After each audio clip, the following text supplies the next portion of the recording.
It started without warning. One moment, everything was normal on Lunar Outpost Theta. The low hum of life support, the soft chatter of engineers checking solar arrays, kids laughing in the rec dome as they floated in microgravity. The next, the sky turned white, no declaration. No ultimatum. Just silence, then fire. From high orbit, 3 sleek vessels, sleek, silver, and utterly alien, appeared like ghosts. They didn't hail the station. Didn't ask for surrender. They simply opened fire. Not with missiles or lasers as humans understood them, but with something colder, sharper. Beams that didn't explode, but unmade. Metal didn't melt. It dissolved into gray ash. Glass didn't shatter. It turned to dust mid-air. Within 90 seconds, Outpost Theta, home to over 12,000 people, was gone. Not destroyed, erased. Back on Earth, people watched in real time. The feed cut out abruptly, replaced by static. Then came the official message from the Galactic Council, delivered in calm, measured tones that felt more horrifying than any scream.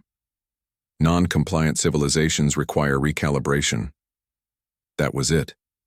No apology. No explanation beyond that chilling phrase. Earth had refused to hand over its mineral rights, its water reserves, its very sovereignty.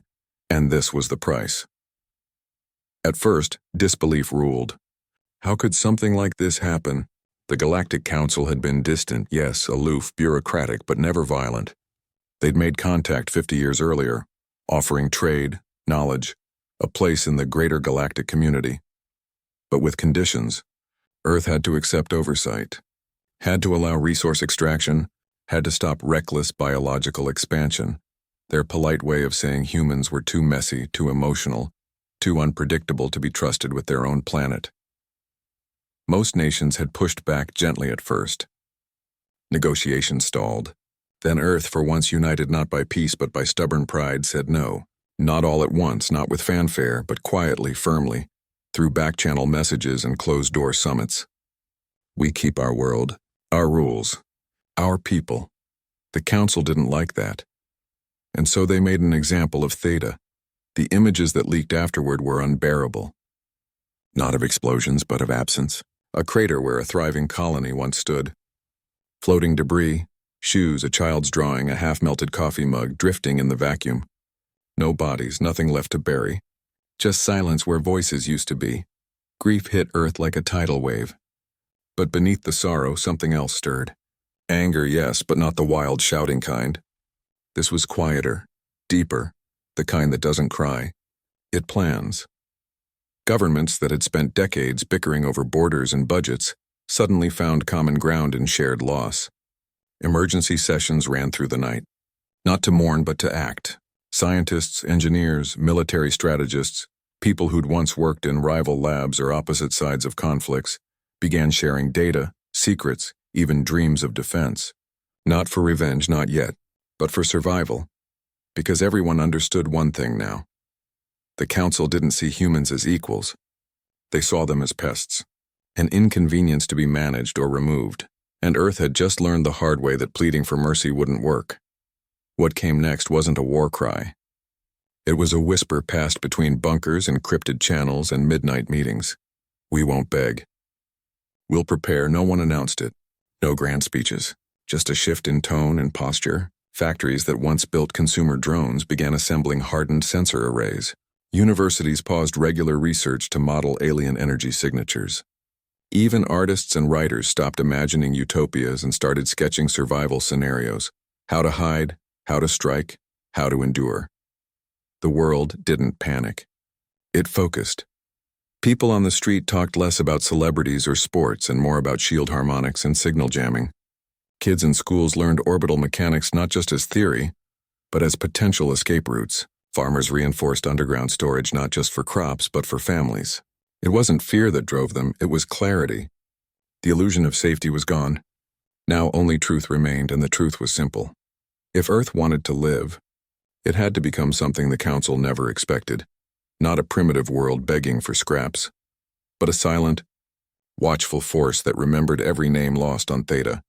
Back in space, the Council ships lingered for a few hours after the strike, scanning for survivors, for resistance. Finding none, they turned and vanished into the dark. Satisfied, they assumed Earth would crumble, politically, emotionally, technologically. After all, humans were fragile, emotional, divided. They didn't know that sometimes the deepest unity is forged in the coldest silence. They didn't know that humans don't just survive loss, they learn from it. And they certainly didn't know that while they were broadcasting their sterile message of recalibration, Earth was already doing something far more dangerous. Listening, recording, understanding. Because in those final seconds of Theta's transmission, before the feed died, a junior comms officer, just a kid, really, had rerouted the station's emergency beacon through an old experimental buffer. It wasn't meant to save lives. It was meant to capture data. And it did. For 8.3 seconds, it recorded the exact frequency, modulation, and energy signature of the Council's weapon. That tiny fragment of data became Earth's first real weapon. Not a bomb, not a ship, just knowledge. And in the hands of a species that had climbed out of caves by turning fire into tools and stars into maps. Knowledge was more powerful than any fleet. So while the Galactic Council celebrated their successful enforcement, Earth got to work. Quietly, relentlessly, not with rage, but with resolve. They knew they couldn't match the Council ship for ship. But maybe they didn't need to.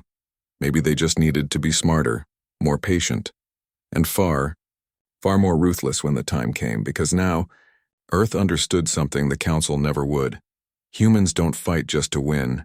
They fight so their children never have to see a sky go white again, and that changes everything. After the silence that followed the attack on Lunar Outpost Theta, something strange happened on Earth. The usual noise, the arguments, the blame games, the endless debates, just stopped. Not because people weren't angry or heartbroken. They were. But grief had turned into something sharper, something focused. No one declared war. No leader stood on a podium shouting about vengeance. Instead, doors closed quietly in government buildings, research labs, and underground command centers. People who used to compete now shared everything: blueprints, data, even half-finished ideas scribbled on napkins. It wasn't about pride anymore. It was about survival. The world's top minds came together in a way no one thought possible. Scientists from countries that hadn't spoken in decades sat side by side, staring at the same screen, chasing the same question: how do we stop them without becoming them? They knew they couldn't build bigger ships or stronger weapons. The Council's technology was centuries ahead. Trying to match them head-on would be like throwing rocks at a storm.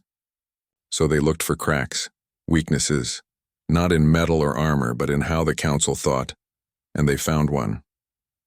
From the fragments of data saved during Theta's final moments, analysts noticed something odd. Every Council ship moved in perfect sync, not just coordinated or connected, like they shared one mind. Further study revealed they used a network of quantum-linked relays scattered across nearby star systems.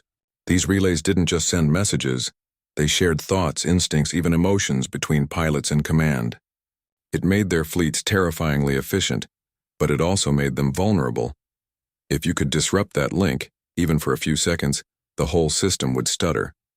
Like cutting the strings of a puppet, that became the goal, not to destroy. To confuse, and a secret project was born. No flashy name, no press releases, just a code word whispered in secure rooms: Iron Seed. The idea was simple but wild.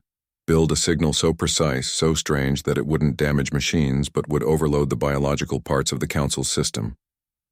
Their pilots weren't robots. They were living beings wired directly into their ships. Overload their neural pathways and the fleet would freeze. It sounded impossible. But desperation makes the impossible worth trying. Engineers worked in shifts that blurred day and night. Cafeterias turned into brainstorming zones. Old satellite dishes were repurposed. Abandoned mines became shielded testing grounds. In one desert facility, a team spent 3 weeks just trying to mimic the Council's signal frequency, using recycled telecom parts and a modified MRI machine. They failed 47 times. On the 48th, a monitor flickered, and for half a second, a test drone shut down completely, not from power loss, but from confusion. That half-second changed everything. Meanwhile, the rest of the world kept going, but differently. Schools taught kids how to recognize encrypted signals. Farmers stored extra food not just for winter, but for blackouts that might last years. Artists painted murals of Theta, not as ruins but as a warning. "Remember what silence looks like," one read. People didn't talk much about the council in public, but you could feel it in the air. The quiet tension, the shared understanding that normal life was on hold until this was settled. Not with speeches, but with action. Governments stopped hiding their cooperation. Old rivals shared power grids, fuel reserves, even early warning systems.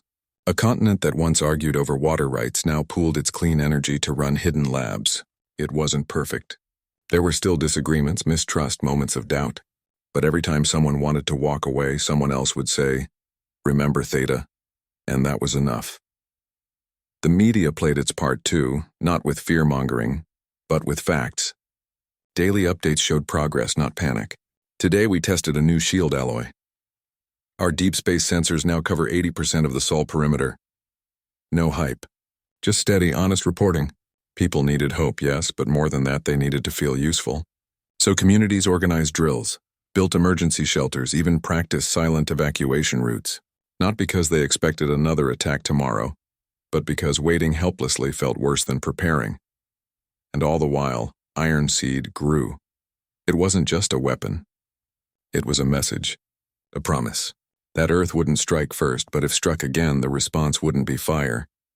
It would be silence. The kind of silence that leaves an enemy blind, lost, and alone in the dark. The final piece came from an unexpected place. Old medical research. Decades ago, scientists had studied how certain sound frequencies could calm or disrupt the human brain, used for therapy, sleep, even crowd control. That research was dust-covered, forgotten, but someone dug it up. They realized the council's neural interface might react the same way. So they combined it with the quantum signal data, added layers of randomized noise, and shaped it into something that didn't just jam, it echoed. Like shouting into a canyon and having your own voice come back twisted. Wrong, terrifying. Tests on captured council drone fragments, salvaged from earlier. Peaceful encounters showed promise. The drones didn't explode. They just stopped. Their lights dimmed. Their systems looped endlessly, trying to make sense of a signal that made no sense. Perfect. Now came the hard part. Delivery. They couldn't launch a ship openly. The council watched Earth closely, expecting fear, not defiance. So they got creative. They hid the weapon inside things the council wouldn't suspect. Old cargo haulers, decommissioned satellites, even space junk. Every piece looked harmless, broken, forgotten, but inside each one, nestled among rust and wires, was a tiny core humming with the Iron Seed signal, ready to wake up on command. No one celebrated when it was ready. There were no toasts, no victory laps, just a quiet nod between tired eyes in a dimly lit control room, because they all knew this wasn't about winning a battle. It was about changing the rules of the game. The council thought Earth was weak because it valued life. They didn't understand that protecting life, real, messy, stubborn human life, was the strongest force in the universe. And now, Earth had a way to prove it, not with rage. Not with destruction, but with precision, with patience, and with a silence so deep it would echo across the stars. The world held its breath, not in fear, but in readiness, because the next move wouldn't be theirs to make. But when it came, the galaxy would never forget how Earth answered. The council ships came again 3 months after Theta, slow, confident, almost bored. They didn't expect resistance. Why would they? Earth had gone quiet. No protests, no military buildup they could detect. Just the usual radio chatter, weather, reports, and the soft hum of a planet pretending to heal. To the council, it looked like submission. They sent a routine patrol, 5 vessels sleek and silver like before, to inspect the edge of Earth's space. Officially, it was a compliance check. Unofficially, it was a reminder. We're watching. Don't get ideas. What they didn't know was that Earth had been waiting. Not with guns pointed at the sky, but with patience woven into every orbit, every signal, every silent piece of drifting metal. Near Proxima Centauri, along a quiet stretch of space rarely used by human traffic, floated an old cargo hauler, Kestrel 7-1. On paper, it was junk. Decommissioned after a reactor leak left to drift as space debris. Its transponder flickered weakly, broadcasting a distress signal on an outdated frequency. Harmless. Forgotten. Exactly what the Council expected from a primitive species. When their lead ship approached to scan it, standard procedure for unsecured human assets, the Kestrel 7 didn't fight back. It didn't even move. But deep inside its rusted hull, a tiny device, no bigger than a shoebox, powered up. It wasn't a bomb. It was a voice. And in one silent pulse, faster than thought, it screamed into the quantum relay network that tied the Council fleet together. The effect was instant. On the bridge of the lead vessel, the pilot, a being whose mind had been linked to their ship since childhood, suddenly felt a wave of noise so wrong it felt like their thoughts were tearing apart. Not pain. Worse. Confusion. Their hands froze over the controls. Alarms blared, but the ship's AI couldn't interpret the commands because the pilot's brain was sending scrambled signals, echoes of a language it had never heard but couldn't ignore. One by one, the other ships suffered the same fate. Lights flickered, navigation systems looped, life support stuttered. Within seconds, the entire patrol was blind, drifting, helpless. Not destroyed, but trapped inside their own minds. Back. On Earth, in a bunker buried beneath a quiet mountain range, a single light turned green on a monitor. It worked, someone whispered. No cheers, no high fives, just a deep breath and a series of calm commands. Now came the real mission. From hidden positions in the asteroid belt, 5 small human vessels, no bigger than freight shuttles, painted matte black, engines cooled to near ambient temperature, slipped out of shadow. They moved slowly, silently like ghosts. Their job wasn't to fight, it was to take. While the Council ships floated in neural chaos, Earth's teams boarded them. Not with weapons drawn, but with medkits and data cables. They found the pilots slumped in their seats, dazed but alive, eyes wide with terror and disorientation. Instead of tying them up, Earth's medics stabilized them, gave them water, checked their vitals. One pilot, trembling, reached out weakly. A human hand took theirs, not to restrain, but to reassure.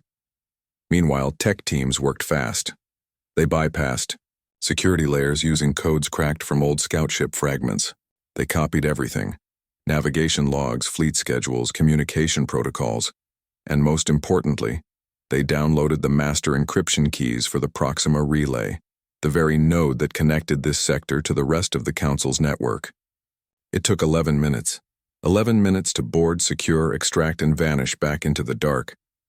By the time the Council's backup fleet arrived, hours later, confused by the silence, they found only empty ships, drifting peacefully, their crews gone, their systems intact but wiped clean of anything useful, and the Kestrel 7 gone, vanished, as if it had never been there.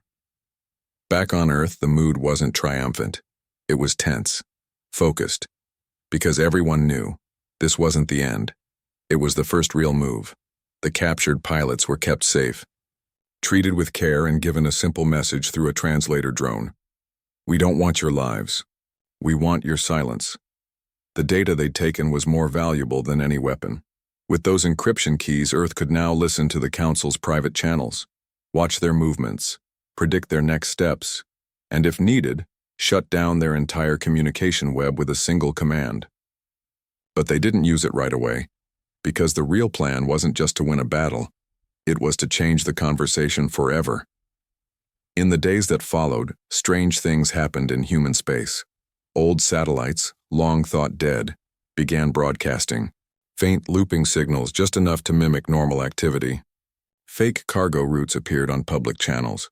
Rumors spread, carefully planted, that Earth was building massive warships in secret lunar craters. None of it was true, but it kept the Council guessing. Meanwhile, deep in secure labs, engineers worked on the next phase, replicating the Iron Seed pulse on a larger scale, not just for one ship, for an entire relay, for a whole sector. And they began placing dormant drones, tiny, self-repairing, solar-powered, along forgotten routes in deep space. Each one carried a copy of the pulse signal, waiting for a single coded command to wake up. They weren't weapons. They were seeds. Planted in the dark, ready to bloom when needed. People on Earth felt the shift. You could see it in the way neighbors nodded at each other a little longer, in the way kids stopped asking, "Are we safe?" and started asking, "What can I do?" Communities ran quiet drills, not for evacuation but for signal relay support, emergency power sharing, data backup. It wasn't fear driving them. It was purpose. And above it all, in the silent void between stars, Earth's message hung in the air, unspoken but clear. You thought we were weak because we didn't strike first. But we're learning to strike last. And that's far more dangerous. The Council still believed they held all the power, they just didn't realize Earth had already slipped the leash. The Galactic Council never saw it coming. Not because Earth hid well, but because they couldn't imagine humans would choose words over weapons at a moment like this. After the silent strike at Proxima, the Council expected retaliation. Fire. Fury. A desperate, messy attack on one of their outposts. Instead, Earth went quiet again. Too quiet. That silence unnerved them more than any battle fleet ever could. Then, on a routine broadcast day across the galaxy, when traders, diplomats, and citizens tuned in for news, weather, and system updates, something broke through. Not with force, not with hacking or violence, just a signal. Clean, clear, impossible to block. It poured into every council channel, every public feed, every home screen from Vega to Andromeda. And what played wasn't a declaration of war. It was memory. First, grainy footage from Lunar Outpost Theta, real, unedited, raw. A child's hand drawing a sun on a window. An engineer humming while fixing a water recycler. Laughter echoing in the mess hall. Then, white light, static, silence, no music. No narration. Just the truth, shown plainly. Then the feed shifted. Live footage from the captured council ships. Not of prisoners in cages, but of pilots sitting on cots, wrapped in thermal blankets, sipping warm broth. Human medics checking their pulses. One alien pilot still shaky, accepting a cup with both hands. No chains, no threats, just care. And then she appeared. Not a general, not a politician. Just a woman in a simple gray uniform standing in a plain room with no flags, no symbols, no show of power. Her eyes were tired but steady. Her voice was calm, like someone explaining something important to a friend. "We didn't ask for this," she began. "We never wanted to be part of your wars, your rules, your control. All we asked was to be left alone, to live on our world, raise our children, make our mistakes, and learn from them. You called us primitive because we value life more than order. But that's not weakness, it's our strength." She paused. Let it sink in. "You destroyed Theta to teach us a lesson, but you taught us something else. That mercy can be a weapon too. We have your relay keys. We can shut down your network. We can strand your fleets in the dark. We can turn your own silence against you." Her voice didn't rise.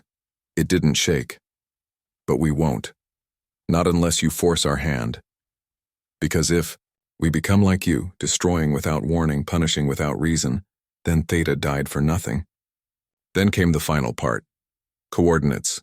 Not to a weapon, not to a base. To a dead zone in the Andromeda arm. Empty, cold, far from any inhabited system. "There," she said, "we've placed dormant units. They do nothing, unless you strike Earth again. Then they wake. And they'll send the same signal that silenced your patrol. Not to one ship, but to your entire network. Your fleets will go blind. Your relays will fall silent. Your civilization won't burn. It will just stop working." She looked straight into the lens, not with hatred, with sorrow. "We don't want to hurt you, but we will protect our own. Every last one." The transmission ended, not with a bang, not with a threat screamed into the void, just a soft click. And then normal programming resumed as if nothing had happened, but everything had. Across the galaxy, beings who'd never given Earth a second thought sat frozen. Traders paused mid-deal, students stopped scrolling. Even council enforcers, hardened by centuries of order-keeping, felt a chill. because this wasn't the reaction they expected. No rage, no lies, just truth wrapped in restraint. On Earth, people gathered in homes, plazas, underground shelters, not cheering, but watching each other, eyes wide with something like awe. For the first time, they saw themselves not as victims, but as something new, a civilization that refused to lose its soul, even when pushed to the edge. Back in the Council's grand chamber on Vega Prime, silence fell like a stone. Not the silence of control, but of shock. Of uncertainty. For thousands of years, the Council had dealt with species that either submitted or fought back with brute force.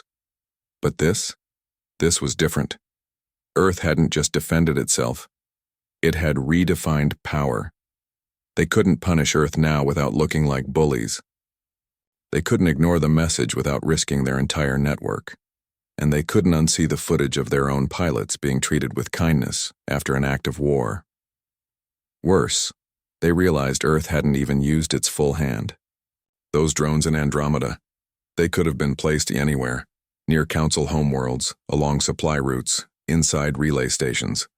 Earth had shown just enough to prove they could do more, without actually doing it. That kind of restraint was more terrifying than any fleet. In the days that followed, rumors spread through galactic channels. Some said Earth had hacked the Council's core systems. Others claimed human ships were already hiding in plain sight across a dozen systems. None of it was true, but it didn't matter. The doubt was enough. Earth, meanwhile, returned to its quiet rhythm. No parades, no victory speeches, just people going back to work, school, gardens, knowing they'd crossed a line, but hadn't lost themselves in the process.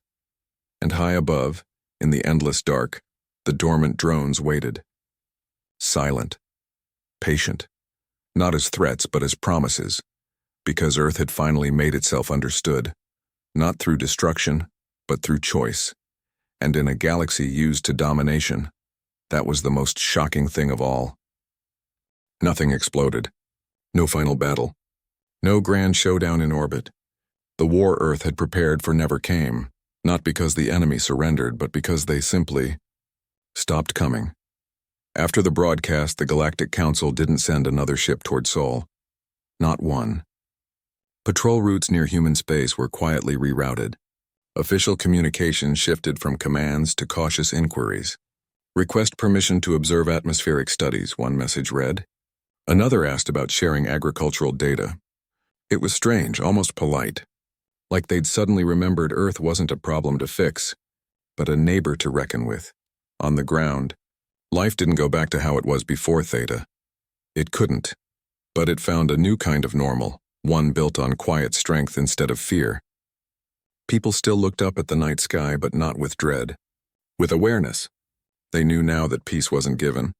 It was earned and held. Schools began teaching what they called cosmic citizenship, not just science and history, but ethics, restraint, and the cost of silence. Kids learned how the iron seed signal worked, not to build weapons, but to understand how cleverness could protect more lives than firepower ever could. In cities, old missile silos were turned into community centers. Abandoned defense labs became greenhouses. The tools of war were slowly, deliberately reshaped into tools for living, and Earth kept its word. It never used the drones hidden in deep space, never jammed a single council signal. But everyone knew they were there, like a locked door with a sign that read, "Only if you force us." That knowledge alone changed everything. What surprised people most wasn't the Council's retreat. It was how Earth chose to move forward. Instead of demanding revenge or territory, Earth offered something unexpected: cooperation on its own terms. It shared clean water filtration tech with drought-stricken worlds, sent medical teams to help during a plague on a distant colony, even helped repair a damaged relay station, after getting written guarantees of non-interference. It wasn't charity. It was strategy wrapped in decency, a way of saying, we don't need to dominate to be respected. Slowly, other species took notice. Not all were part of the Council. Many had suffered under its order for generations. They started reaching out, not through official channels, but through quiet signals, encrypted messages, old trade frequencies. "How did you do it?" one asked. "How did you make them listen without firing a shot?" Earth didn't give away secrets, but it shared principles: unity, patience, and the courage to show mercy even when you hold the upper hand. Back home, people didn't feel like heroes. They felt like survivors who'd finally learned how to stand tall. Farmers grew crops under reinforced domes, not out of paranoia but preparedness. Engineers designed ships that could run silent for months, not to hide but to stay free. Artists painted murals of Theta not as a wound but as a warning turned into wisdom. One mural showed a child's drawing of the sun, floating beside a dormant drone in deep space, light and silence side by side. The real victory wasn't in space. It was here on the ground in the way people treated each other. Neighbors who once argued over noise or fences now shared power during blackouts. Cities pooled resources not because they had to, but because they remembered what happened when the world was divided. The grief from Theta hadn't disappeared. It had deepened into something shared, something that bound people together without needing a common enemy. Years passed. The council never apologized, but they never returned. And that was enough. Historians later called it the silent shift, the moment humanity stopped begging for a seat at the galactic table and simply built its own. Not with force, but with consistency, with the quiet understanding that true power isn't about how hard you can hit, but how wisely you choose not to. Earth never joined the council. It didn't need to. Instead, it became something new, a neutral zone, a place where species in conflict could meet without fear. A beacon not of might, but of balance. Ships from a dozen worlds now docked at orbital stations, not to extract but to trade, to learn, to listen. And every year on the anniversary of Theta's fall, Earth went completely silent for 1 minute. No broadcasts, no engines, just stillness. Not as mourning, but as remembrance. A reminder that peace isn't the absence of danger, it's the presence of choice. The galaxy never forgot that day the humans spoke, and left the council speechless. Not with noise, but with clarity. Not with rage, but with resolve. They'd shown that a civilization could be both gentle and unbreakable, kind and unmovable. And in a universe full of empires built on fear, that was the most revolutionary idea of all. So life went on. Children played under open skies. Scientists studied the stars not just to reach them, but to understand them.